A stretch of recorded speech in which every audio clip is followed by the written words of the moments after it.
एक गांव में सुजाता अपनी बेटी वेदिका के साथ रहती थी। वे बहुत करीब थी और इसी वजह से बहुत दुखी रहा करती थी। वेदिका अब बड़ी हो गई थी। वो अपनी माँ की परेशानी को समझती थी। एक दिन सुजाता दुखी होकर बोली, पता नहीं हम लोगों का गुजारा कैसे होगा। तेरे पिता के जाने के बाद मैं बिल्कुल अकेली हो गई हूँ। आप ऐसा क्यों कह रही हैं माँ? जब तक मैं हूँ तब तक आपको परेशान होने की ज़रूरत नहीं है। अरे बेटी, मुझे तेरी ही चिंता है, क्योंकि मैं तो भूखी रह लूँगी पर तुझे रहने की आदत नहीं है। अरे तो क्या हो गया माँ? ना मैं खुद भूखी रहूँगी, ना आपको रहने दूँगी। इतनी तो मुझ में बुद्धि है कि मैं काम कर सकूँ। ये तो क्या कह रही है बेटी? तू भला कहाँ काम करने जाएगी? अरे मैं कहीं नहीं जाऊंगी। आप चिंता क्यों कर रही हैं?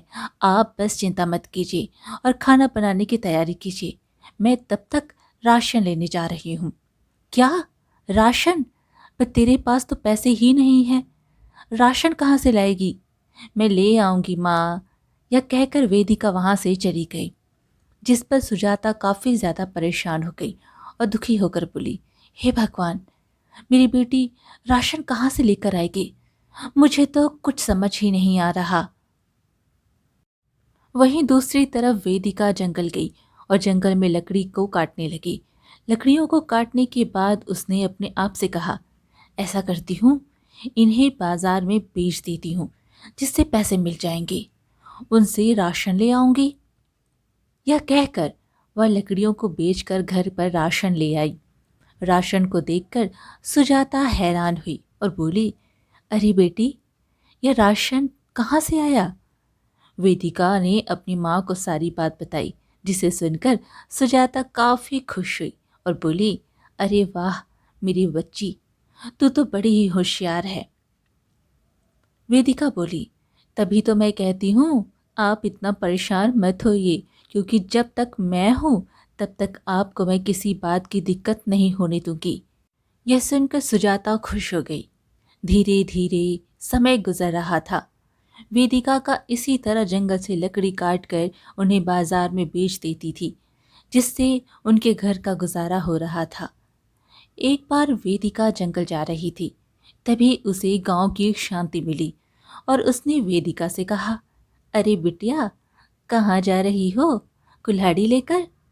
वेदिका बोली, कहीं नहीं, लकड़ी काटने जा रही हूँ चाची। अरे बिटिया, मैं देखती हूँ तुम बड़ी ही मेहनत करती हो। इतनी मेहनत क्यों करती हो? आपको तो पता ही है, मेरे पिता का देहांत हो गया है। उसके बाद हमारा कोई नहीं है, तो घर चलाने के लिए मेहनत तो करनी पड़ती है। हाँ बिटिया, ये तो तुमने बिल्कुल ठीक कहा, पर यह भी अच्छा है तुम इतनी मेहनत करके अपना और अपनी माँ का गुजारा कर रही हो, वरना आजकल का ज़माना सही नहीं है।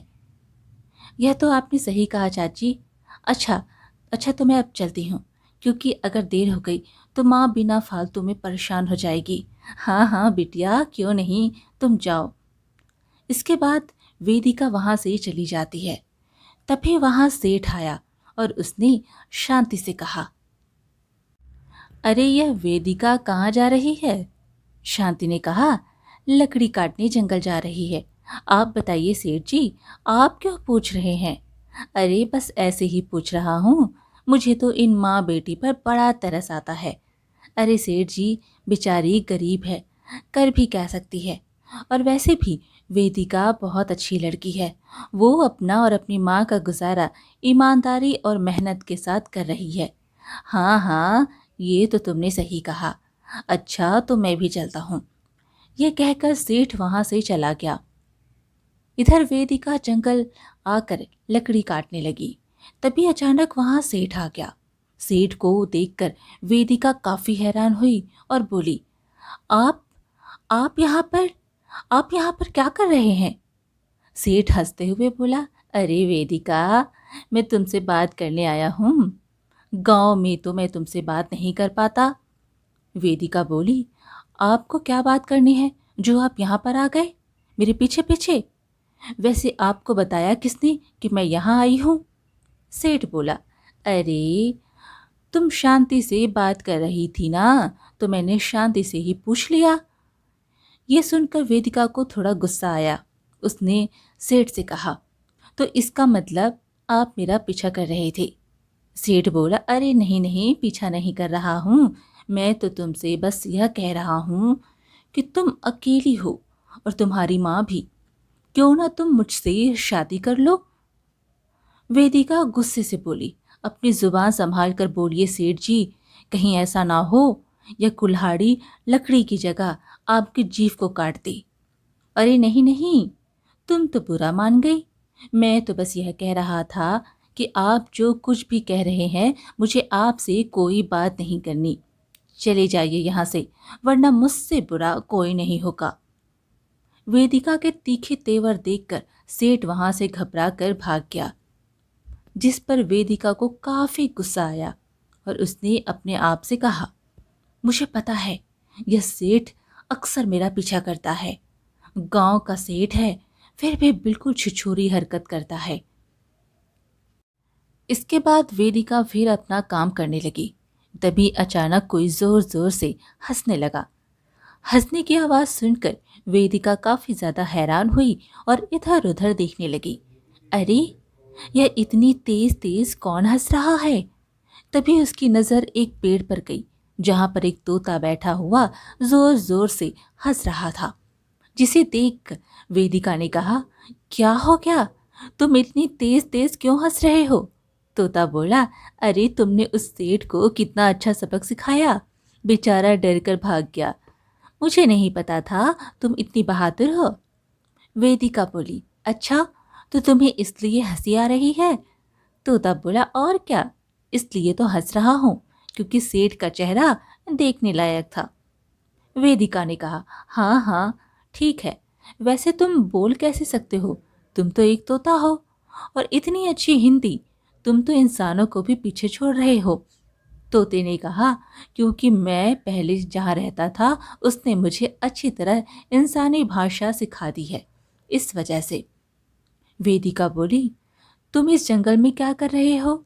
तुम्हें तो किसी महल या फिर किसी घर में होना चाहिए। तुम सही कह रही हो, पर मुझे कोई अच्छा घर मिला ही नहीं जहां मैं रह सकूं।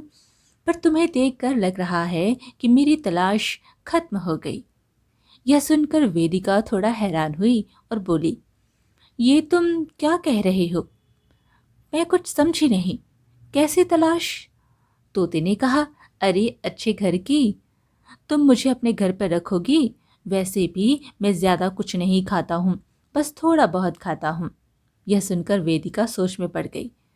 काफी देर सोचने के बाद उसने कहा, ठीक है, पर हम लोग बहुत गरीब हैं, तुम हमारी हंसी मत उड़ाना। अरे नहीं नहीं, तुम ऐसा क्यों कह रही हो? गरीब अमीर कुछ नहीं होता, बस इंसान का दिल अच्छा होना चाहिए। तो फिर ठीक है, मैं लकड़ी काट लेती हूँ, फिर इन्हें बाजार में बेचकर हम लोग घर चलेंगे। इसके बाद वेदिका ने लकड़ी को काटा और फिर बाजार में बेचकर घर आ गई। तोता ने देखा वेदिका बहुत ज्यादा मेहनत करती थी। वहीं उसका घर भी टूटा फूटा था, जिसे देखकर तोता ने कहा, तुम यहाँ पर रहती हो? वेदिका बोली, मैंने तुम्हें पहले ही बताया था कि मैं गरीब हूँ। अरे नहीं नहीं, मैं तो बस पूछ रहा हूँ। वैसे तुम्हारे घर पर कौन कौन है? मेरे घर पर बूढ़ी माँ है। तभी वहां पर सुजाता आई।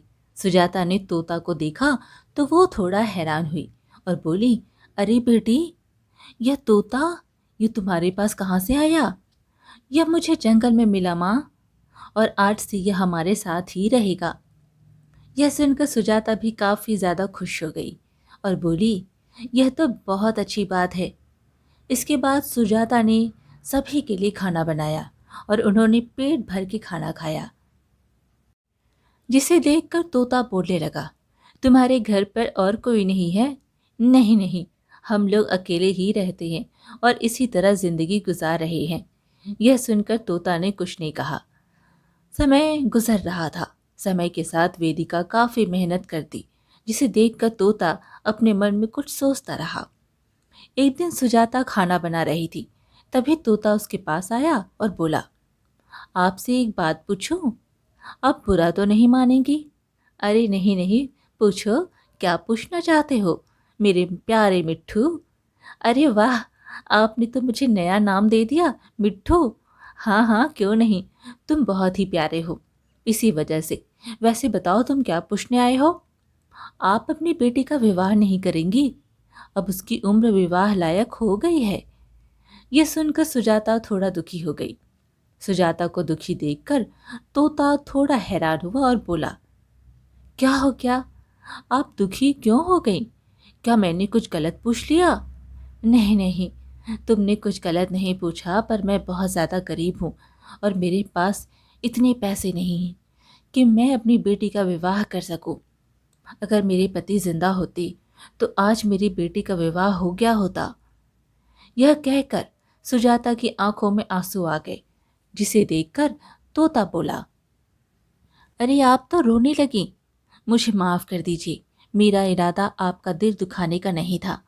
मैं तो बस इसलिए पूछ रहा था कि आपकी बेटी बहुत ही चतुर और बहादुर है, उसे कोई अच्छा राजकुमार मिल सकता है। अरे नहीं नहीं, हमारे नसीब में राजकुमार कहाँ हैं? हम लोग बहुत गरीब हैं। भला राजकुमार मेरी बेटी से विवाह क्यों करेगा? अरे क्यों नहीं करेगा? तुम्हारी बेटी बहुत ही सुंदर और चतुर है, और भला किसी को क्या चाहिए? जो अच्छा राजकुमार होगा वो यही सब गुण देखता है। यह सुनकर सुजाता थोड़ी हैरान हुई और बोली, तुम तो ऐसे कह रहे हो जैसे तुम किसी को जानते हो। हाँ हाँ, मैं एक राजकुमार को जानता हूँ जो तुम्हारी बेटी से विवाह कर सकता है। क्या? पर आखिर तुम उसे कैसे जानते हो, और वो कहाँ पर है? जब सही समय आएगा तब मैं आपको बताऊंगा। यह कहकर तोता वहां से चला गया। तभी वहां वेदिका आई और बोली, क्या हुआ माँ? आप इतनी ज्यादा हैरान क्यों हो गई?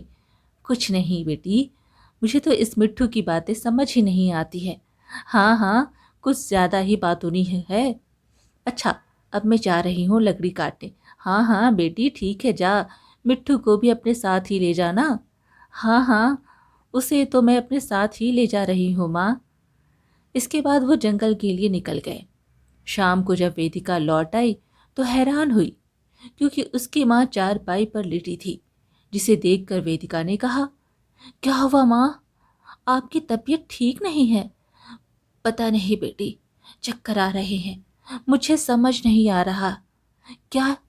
चक्कर आ रहे हैं? आप क्या कह रही हैं माँ?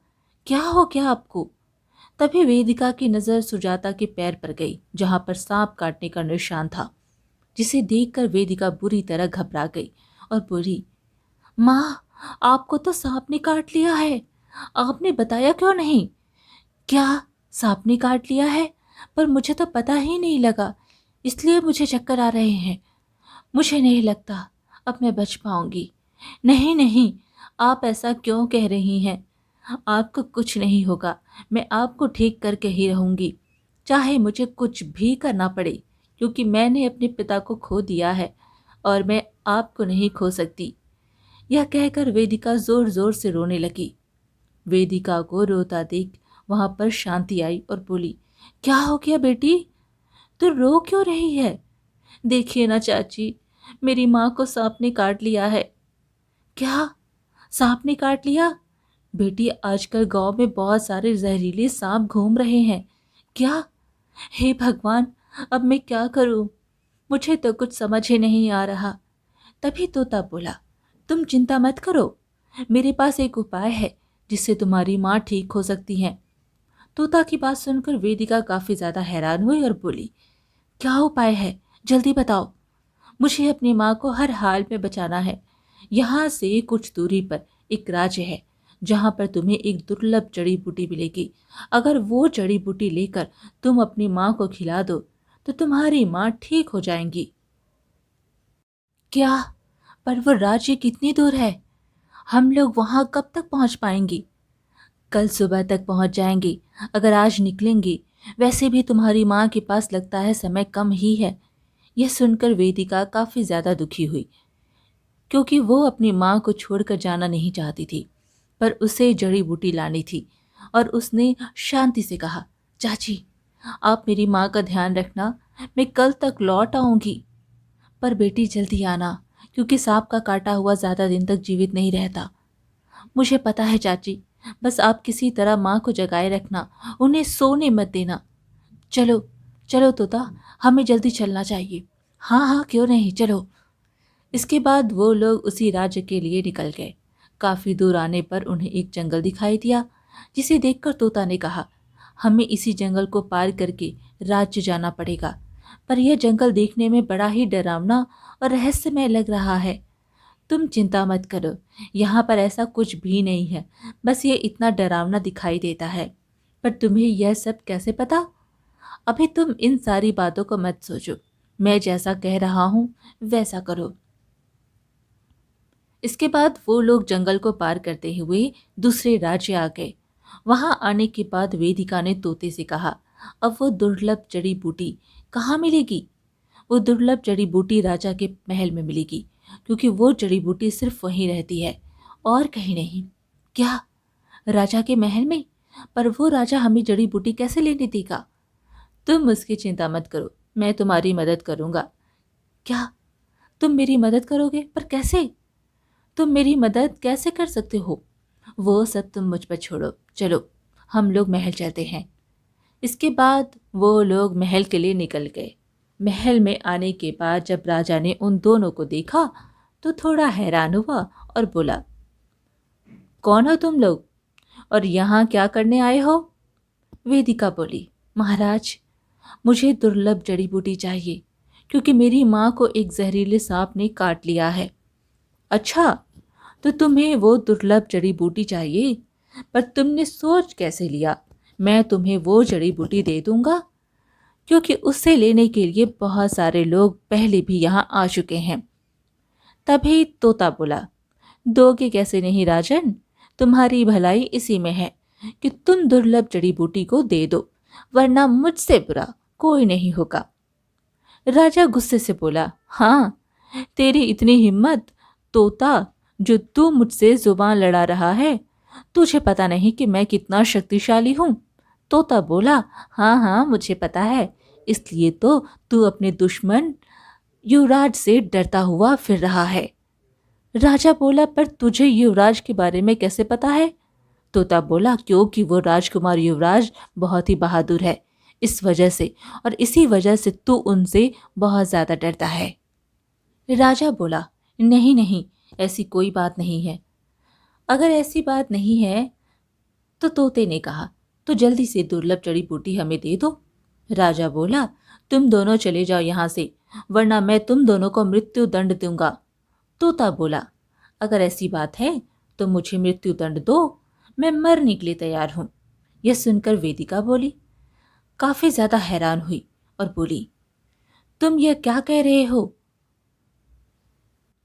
तोता, मैं अपने काम के लिए तुम्हें मौत के मुंह में नहीं डाल सकती हूँ। तोते ने कहा, वेदिका, तुम बात को समझ क्यों नहीं रही हो? इसी राजा के हाथ मेरी मृत्यु होनी है। यह सुनकर वेदिका चौंक जाती है, उसे तो कुछ समझ ही नहीं आ रहा था। वहीं राजा भी काफी ज्यादा गुस्से में था और उसने वेदिका से कहा, ए लड़की, यह तोता तो पागल है, पर तू यहाँ से चली जा, इसी में तेरी भलाई है, वरना तू भी तोते के साथ मारी जाएगी। वेदिका बोली, मैं यहाँ से नहीं जाऊंगी, पहले मुझे दुर्लभ जड़ी बूटी दो, क्योंकि उस जड़ी बूटी से ही मेरी माँ ठीक होगी। तभी वेदिका को तोते की बात याद आ गई, क्योंकि रास्ते में तोते ने वेदिका से कुछ कहा था, जिसे याद करके वेदिका ने कहा, अगर ऐसी बात है तो ठीक है, अगर आपने इस तोते को हरा दिया तो मैं आपसे जड़ी बूटी नहीं लूंगी। यह सुनकर राजा काफी हैरान हुआ और बोला, यह क्या बकवास है, यह भला तोता मुझसे क्या लड़ेगा? वेदिका बोली, नहीं नहीं, यह तोता बहुत ही शक्तिशाली है, अगर आपने इसे मार दिया तो मैं बिना दुर्लभ जड़ी बूटी के लिए ही चली जाऊंगी। अरे, बस इतनी सी बात? तो फिर ठीक है, मैं अभी इसे मार देता हूँ। तोता बोला, हाँ हाँ, मारो, मुझे मारो, देखता हूँ तुम कैसे मुझे मारते हो। तोता को इस तरह चिल्लाता देख राजा काफी ज्यादा हैरान हुआ। तभी उसे याद आया, पंडित ने उसे पशु पक्षी को मारने के लिए मना किया था, क्योंकि उसके ग्रह दशा खराब है। और उसने कहा, नहीं नहीं, मैं तुम्हें नहीं मार सकता हूँ। तोता बोला, राजन, क्या तुम डरपोक हो? मैं डरा नहीं हूँ, बस अभी पंडित ने मुझे मना किया है, इसलिए मैं तुम्हें मारूंगा नहीं। चले जाओ यहाँ से, इसी में तुम्हारी भलाई है। तभी अचानक वेदिका ने तलवार निकाली और राजा के ऊपर तान दी, जिससे राजा थोड़ा घबरा गया और बोला, ये तुम क्या कर रही हो? वेदिका बोली, जल्दी से तोते को मारो, वरना मैं तुम्हें मार डालूंगी। राजा बोला, ठीक है, मैं अभी तोते को मारता हूँ। यह कहकर राजा ने तोते पर वार किया और अगले ही पल एक तेज रोशनी हुई और वो तोता एक राजकुमार में बदल गया, जिसे देखकर राजा काफी हैरान हुआ और बोलने लगा, युवराज, तुम यहाँ पर? युवराज बोला, तुमने बिल्कुल ठीक कहा राजन, अच्छा किया जो तुमने तलवार चला दी, वरना मैं तुम्हें मार डालता। राजा बुरी तरह घबराया हुआ था। राजा को इस तरह घबराया हुआ देखकर वेदिका ने कहा, क्या हो गया? आप इतना घबरा क्यों रहे हैं? राजा बोला, क्योंकि यही तो वो दुश्मन है जिससे मैं डरता था। यह युवराज है जो सबसे ज्यादा शक्तिशाली और बुद्धिमान है, इसकी आगे कोई भी नहीं टिक सकता है। यह सुनकर वेदिका भी हैरान हो गई और बोली, क्या? तो इसका मतलब आप इन्हीं से डरते हैं? हाँ हाँ, मैं इन्हीं से डरता हूँ। तुम्हें दुर्लभ जड़ी बूटी चाहिए ना? मैं अभी देता हूँ। यह कहकर राजा ने दुर्लभ जड़ी बूटी वेदिका की तरफ बढ़ा दी। वेदिका काफी खुश हुई और बोली, अब मुझे अपने घर जाना चाहिए, क्योंकि मेरी माँ मेरा इंतजार कर रही होगी। वहीं दूसरी तरफ सुजाता चारपाई पर लेटी हुई अपनी आखिरी सांसें गिन रही थी और उसने शांति से कहा, मेरी जाने के बाद मेरी बेटी का ध्यान रखना। मुझे नहीं लगता मैं बच पाऊंगी। वहीं युवराज ने वेदिका से कहा, इस तरह हम लोग जल्दी नहीं पहुंच पाएंगे। राजा, हमें एक घोड़ा चाहिए होगा, तुम हमें एक घोड़ा दो। राजा बोला, हाँ हाँ, क्यों नहीं, आपको जितने घोड़े चाहिए आप ले जाइए। यह सुनकर युवराज एक घोड़े पर सवार होकर वेदिका के साथ उसके घर के लिए निकल गया। दोपहर होने से पहले वो लोग घर पहुंच गए, जहां पर सुजाता अपनी अंतिम सांसें गिन रही थी। वहीं वेदिका को देख शांति काफी ज्यादा खुश हुई और बोली, अरे बेटी, तुम आ गई, जल्दी देखो, तुम्हारी माँ आंखें बंद कर रही है। वेदिका बोली, क्या? माँ आंखें बंद कर रही है? नहीं नहीं, ऐसा नहीं हो सकता। यह कहकर वेदिका अपनी माँ के पास गई और बोली, माँ, मैं आ गई हूँ, जल्दी से ये जड़ी बूटी खा लीजिए। नहीं नहीं बेटी, अब इन जड़ी बूटी से कुछ नहीं होगा। आप ऐसा क्यों कह रही हैं? जल्दी से खाइए। इसके बाद वेदिका ने अपनी माँ को जड़ी बूटी खिलाती। जड़ी बूटी खाते ही सुजाता ने अपनी आंखें बंद कर ली, जिसे देखकर वेदिका काफी हैरान हुई और बोली, क्या हो गया माँ? आप कुछ बोल क्यों नहीं रही हैं? माँ, ओ माँ। वेदिका जोर जोर से रोने लगी और बोली, लगता है मैंने आने में देर कर दी। हे भगवान, यह क्या हो गया? अब मैं क्या करूं? वेदिका को इस तरह रोता हुआ देख युवराज को बिल्कुल अच्छा नहीं लग रहा था और उसने वेदिका से कहा, तुम परेशान मत हो, तुम्हारी माँ को कुछ नहीं होगा। तभी अचानक सुजाता ने धीरे से आंखें खोली और कहा, बेटी, मैं ठीक हूँ, तो रो मत। अपनी माँ की आवाज़ सुनकर वेदिका काफ़ी ज़्यादा खुश हुई और बोली, माँ, आप ठीक तो है ना? हाँ हाँ बेटी, मैं ठीक हूँ, आज तूने अपनी माँ की जान बचा ली। वहीं सुजाता को ठीक देखकर शांति भी काफ़ी खुश हुई और बोली, आखिरकार वेदिका, तुमने अपनी माँ की जान बचा ही ली। वेदिका बोली, आपका भी बहुत बहुत धन्यवाद चाची, जो आपने मेरी माँ की देखभाल की। शांति ने कहा, अरे बेटी, धन्यवाद की क्या ज़रूरत है, वैसे भी यह तो मेरा फ़र्ज़ है, आखिर पड़ोसी ही पड़ोसी के काम आते हैं।